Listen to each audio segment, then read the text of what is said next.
नमस्कार. कधी विचार केलाय अशा व्यवसायाचा जो फक्त पैसेच नाही तर आपल्या पर्यावरणाचं रक्षणही करतो? नाही, पण हे शक्य आहे आणि ही संधी लपलेली आहे ऊसाच्या टाकाऊ चोथ्यामध्ये.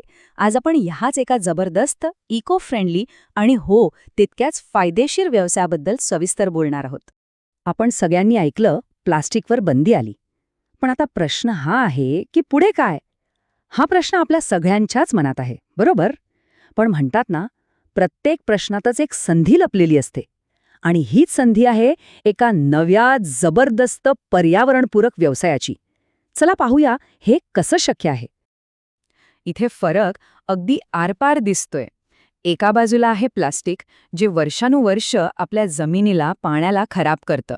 आणि दुसऱ्या बाजूला आहे बॅगॅस, जे फक्त 30 ते 90 दिवसात नैसर्गिकरित्या मातीत मिसळून जातं. म्हणजे हा फक्त एक ऑप्शन नाहीये, तर एक खूप मोठी एक जबाबदार निवड आहे. तर मग या व्यवसायाची सगळ्यात मोठी ताकद काय माहितीये? ती म्हणजे संधी. जरा विचार करा, प्लॅस्टिकवर बंदी आली आणि बाजारात एक भली मोठी पोकळी निर्माण झालीये. आणि ही पोकळी भरून काढायला बॅगासपेक्षा दुसरा चांगला पर्याय आज तरी नाही. खरं सांगायचं तर हीच ती वेळ आहे या संधीचं सोनं करण्याची. आणि हे सगळं काही हवेत बोलल्यासारखं नाहीये. ही एक खरीखुरी गरज आहे. आज तुम्ही बघा, कुठलंही हॉटेल असो, रेस्टॉरंट असो किंवा अगदी घरबसल्या चालणारे क्लाउड किचन आणि केटरर्स असोत, या सगळ्यांना एका गोष्टीची नितांत गरज आहे. एक सेफ, मजबूत आणि इको फ्रेंडली पॅकेजिंग. त्यांची ही जी गरज आहे ना, तीच आपल्या व्यवसायासाठी सगळ्यात मोठी डिमांड आहे. पण आता प्रश्न येतो की हे बॅगॅस म्हणजे नेमकं काय आहे आणि असं काय खास आहे यात की ह्यावर एक अख्खा व्यवसाय उभा राहू शकतो? चला जरा खोलात जाऊन बघूया. बॅगॅस म्हणजे सोप्या भाषेत सांगायचं तर ऊसाचा रस काढल्यानंतर उरलेला चोथा. जे साखर कारखान्यांसाठी एक प्रकारे कचरा आहे, तेच आपल्या व्यवसायासाठी सोनं आहे. म्हणजे आपला कच्चा माल. यालाच तर म्हणतात वेस्टमधून बेस्ट किंवा कचऱ्यातून संपत्ती निर्माण करणं. आणि यापासून बनलेल्या कंटेनरची खासियत तर आहे का? हे 100% नैसर्गिक आहेत. यात तुम्ही गरमागरम पदार्थ ठेवा किंवा थंडगार, काही फरक पडत नाही. दोन्हीसाठी एकदम सेफ. इतके मजबूत की मायक्रोवेव्ह आणि फ्रीझरमध्येही आरामात वापरता येतात. आणि सगळ्यात भारी गोष्ट काय माहितीये? याचा जो कच्चा माल आहे ना, म्हणजे तो ऊसाचा चोथा, तो आपल्याच देशात खूप मोठ्या प्रमाणात आणि अगदी स्वस्तात उपलब्ध आहे. ठीक आहे, संधी मस्त आहे, प्रॉडक्ट तर त्याहूनही भारी आहे. पण आता सगळ्यात महत्त्वाचा प्रश्न येतो की हा व्यवसाय प्रत्यक्षात सुरू कसा करायचा? काय काय लागतं यासाठी? चला आता थेट कामाच्या गोष्टीवर येऊया. बरं, हा व्यवसाय सुरू करण्यासाठी आपल्याला काही खास मशीन्सची गरज पडणार आहे. पण नावं ऐकून घाबरू नका. प्रक्रिया एकदम सोपी आहे. सगळ्यात आधी लागतं पल्पिंग मशीन, जे चोथ्याचा लगदा बनवतं. मग लागतं हायड्रॉलिक मोल्डिंग मशीन आणि हॉट प्रेस, जे त्या लगद्याला दाब आणि उष्णता देऊन कंटेनरचा आकार देतात. आणि शेवटी त्याला वाळवून परफेक्ट फिनिशिंग देण्यासाठी ड्रायिंग आणि कटिंग मशीन. बस एवढंच. ही जी पूर्ण प्रोसेस आहे ना, ती एकदम सरळ सोपी आहे. बघा, स्टेप बाय स्टेप जाऊया. पहिली स्टेप, साखर कारखान्यातून चौथा गोळा करायचा. दुसरी, त्याचा लगदा म्हणजे पल्प बनवायचा. तिसरी, मशीनमध्ये दाब देऊन त्याला आकार द्यायचा. चौथी, त्याला व्यवस्थित वाळवून मजबूत करायचं. आणि शेवटची 5वी स्टेप, कटिंग फिनिशिंग करून पॅक करायचं आणि बाजारात पाठवायला तयार. आहे की नाही सोपं? आता एक खूप महत्वाची गोष्ट. कोणताही व्यवसाय करताना कायदेशीर बाजू पक्की ठेवणं खूप गरजेचं असतं. यासाठी आपल्याला MSME आणि GST रजिस्ट्रेशन करावं लागेल. सोबतच प्रदूषण नियंत्रण मंडळाचं नाहरकत प्रमाणपत्रही लागेल. आणि सगळ्यात महत्त्वाचं म्हणजे FSSI मानकांचं पालन. कारण हे कंटेनर्स थेट अन्नाच्या संपर्कात येतात. इथे थोडी हायगाई करून चालणार नाही. चला, आता येऊया त्या मुद्द्यावर ज्याची सगळीच वाट बघत असतात, पैसा. म्हणजे या व्यवसायात गुंतवणूक किती लागेल आणि खिसा गरम किती होईल? चला, जरा नफ्या तोट्याचं गणित मांडूया.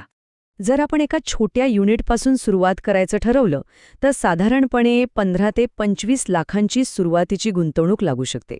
आता यात तुमची मशिनरी आली, जागेचा खर्च आणि इतर सुरुवातीचे सगळे खर्च आले. आता जरा नफ्याचं गणित बघा, जे खूपच इंटरेस्टिंग आहे. विचार करा, एक कंटेनर बनवायला तुम्हाला खर्च येतोय फक्त 1 ते 3 रुपये. आणि तोच कंटेनर बाजारात विकला जातोय 3 ते 8 रुपयांना. म्हणजे प्रत्येक नग विकल्यावर थेट नफा. आणि थांबा, पिक्चर अभी बाकी है. जर तुम्ही मोठ्या ऑर्डर्सवर म्हणजे B2B थेट हॉटेल्स किंवा केटरर्सना माल पुरवला तर तुमचा नफा तब्बल 50% पोहोचू शकतो. 50% हा आकडाच सांगतो की या व्यवसायात किती दम आहे. बरं, आपलं प्रॉडक्ट तयार आहे, नफ्याचं गणितही कळलं, पण आता सगळ्यात मोठा सवाल, हे विकायचं कुणाला? आपले ग्राहक कुठे आहेत? चला, आता मार्केट आणि सेल्स स्ट्रॅटेजीबद्दल बोलूया. आपलं पहिलं आणि सगळ्यात मोठं टार्गेट असायला हवं B2B मार्केट, म्हणजे थेट hotels, restaurants, caterers, cloud kitchens आणि इव्हेंट ऑर्गनायझर्स. का? कारण इथून फक्त एकदाच मोठी ऑर्डर मिळत नाही, तर रेग्युलर ऑर्डर्स मिळतात आणि यामुळेच आपला व्यवसाय स्थिर होतो. फक्त B2Bच नाही, आजकाल ऑनलाईन जग हे संधींचं मोठं महासागर आहे. इंडिया मार्टसारख्या B2B पोर्टल्सवरून तुम्हाला देशभरातून ग्राहक मिळतील. Amazon, फ्लिपकार्टवरून तुम्ही थेट लोकांच्या घरांपर्यंत पोहोचू शकता. आणि एवढंच कशाला, परदेशातही अशा इको फ्रेंडली उत्पादनांना प्रचंड मागणी आहे. म्हणजे एक्सपोर्टची संधीसुद्धा आहे. आता बघा, प्रत्येक नाण्याला दोन बाजू असतात. तसंच प्रत्येक व्यवसायात संधी असतात आणि आव्हानंही असतात. आणि एक चांगला उद्योजक होण्यासाठी दोन्ही बाजू समजून घेणं महत्त्वाचं आहे. चला तर एक प्रॅक्टिकल नजर टाकूया. तर प्लस पॉइंट्स काय आहेत? कच्चा माल स्वस्त आहे, मार्केटमध्ये डिमांड प्रचंड वाढतीये आणि सरकारचा सपोर्ट आहे. पण दुसरी बाजू काय आहे? मशिनरीसाठी सुरुवातीचा खर्च जास्त आहे.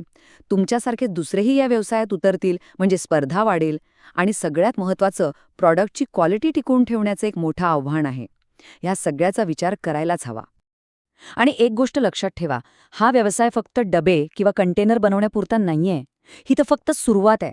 भविष्यात तुम्ही याच तंत्रज्ञानाचा वापर करून चमचे, काटे, नर्सरीसाठी कुंड्या किंवा इतर प्रकारचं पॅकेजिंग ट्रे बनवू शकता.